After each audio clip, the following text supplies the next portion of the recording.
Most F-150 model years will cost you thousands in engine repairs before 100,000 miles.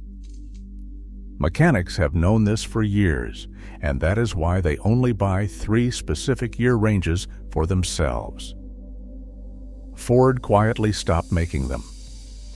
A routine tune-up on a 2004 to 2008 F-150 with the 5.4 Triton can turn ugly fast. Ford's 2-piece spark plug used in these years traps carbon right where the plug shell meets the aluminum head. Over time, that carbon acts like glue. When a technician tries to remove the plug, the carbon bond often outmuscles the thin steel shell. The plug snaps in half, leaving the ceramic and electrode stuck deep in the head. Shops see this all the time. The extraction is not a quick job. Mechanics reach for a specialty tool, heat the head, and carefully thread in an extractor. Even then, the risk of damaging the threads is high. Invoices for a single broken plug run $300 to $600, and that is just for one cylinder. Multiply that by 8, and it is easy to see how a simple spark plug swap can balloon into a major expense. Ford's shallow thread design and the carbon pocket geometry guarantee this is not rare. Every tech has seen the line on a bill, spark plug extraction, $450. Knowing this, the smart buyer skips the years where a tune-up can wreck an engine. The difference is thousands of dollars and a lot of headaches. Cam phasers on the 2004 to 2008 5.4 Triton are a loaded gun pointed at your wallet. Ford's hydraulic phaser system relies on perfect oil pressure to keep the cam timing in check. Once varnish builds up or a tiny bit of debris hits an oil passage, the phaser can seize.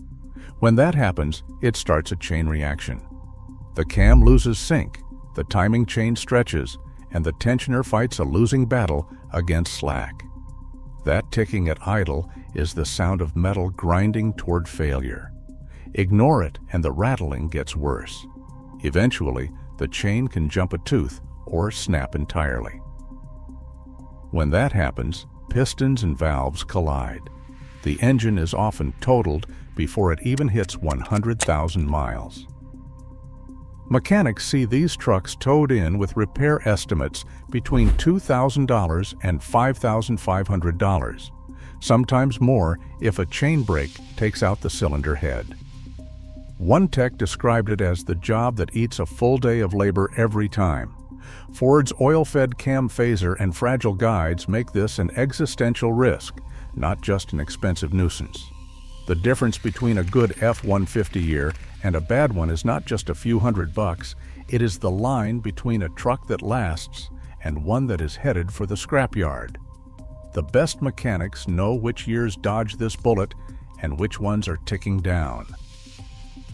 In 2009, Ford did what most owners thought was impossible. They fixed the F-150. The spark plug design changed, and the cam phasers got a real overhaul.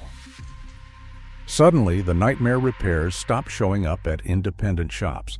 That year, NHTSA logged about 300 complaints, down from thousands in the years before. The IIHS handed out a top safety pick, and Consumer Reports put the 2009 F-150 in their very good reliability tier. One dealer tech called it the only modern F-150 he would buy used, period. Mechanics noticed. Trucks from 2009 started racking up miles with no drama. No broken plugs, no phantom timing noise, no surprise engine bills. For 1 year, Ford proved they could build a truck that just works. That is why the 2009 F-150 stands out, the only safe harbor in a sea of costly mistakes. And if you know that, you are already ahead of the average buyer. The relief of 2009 did not last. By 2010, complaints about F-150 transmissions shot past 1,000 just in that year. Owners reported sudden downshifts, hard clunks, and trucks dropping into second gear without warning. the NHTSA database filled with reports of drivers losing confidence in their trucks almost overnight.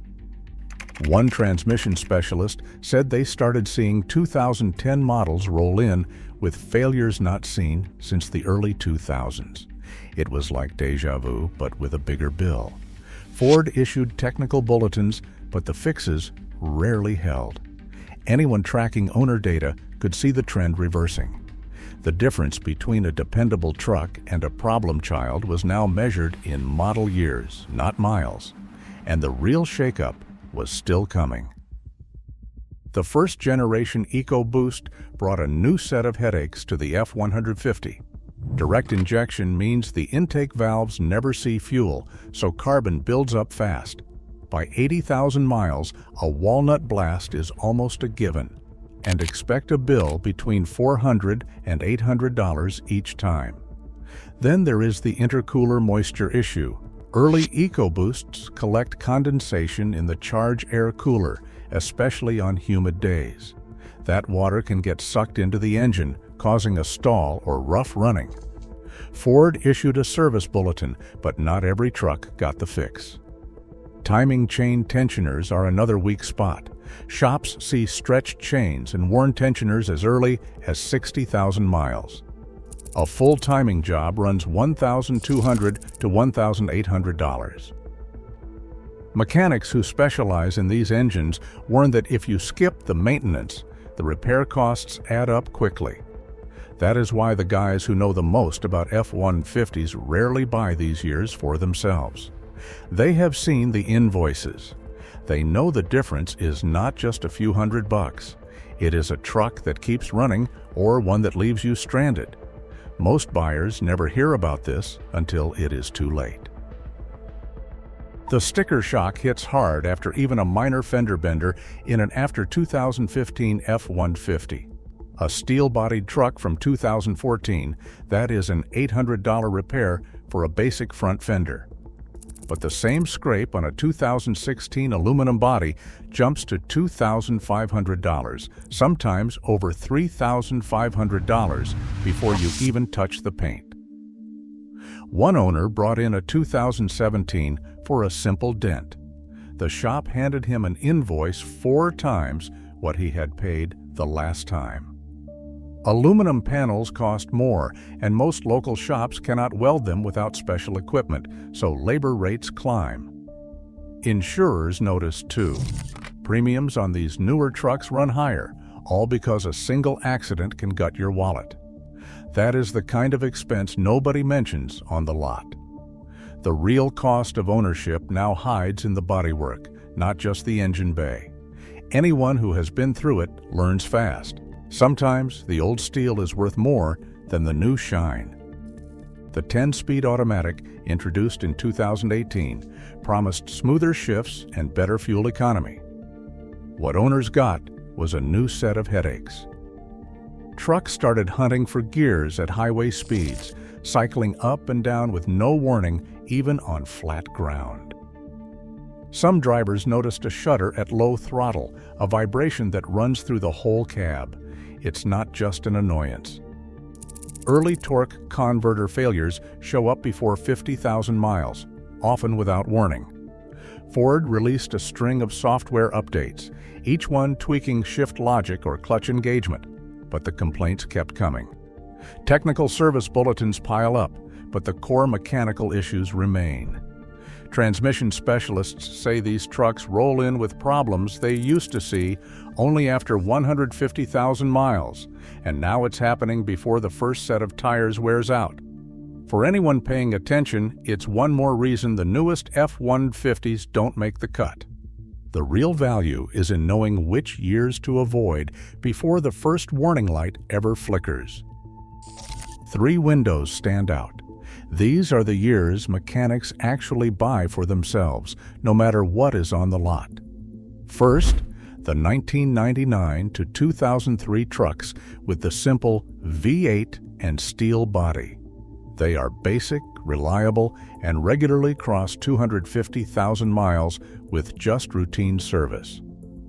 Next, the 2009 model. It was a one-year reset with redesigned spark plugs, fixed cam phasers, and a reputation for reliability. Clean 2009 trucks are rare, but the price says it all. Low-mileage examples can list for $22,000, nearly matching trucks 6 years newer.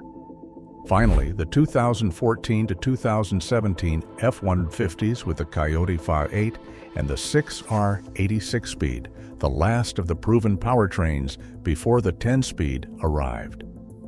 3 mechanics, 3 short lists, 1 pattern. They skip the problem years and choose the ones that last. Anyone who follows this list is playing a different game than the average buyer, ending up with a truck that outlasts the payment book and leaves the dealer scratching their head.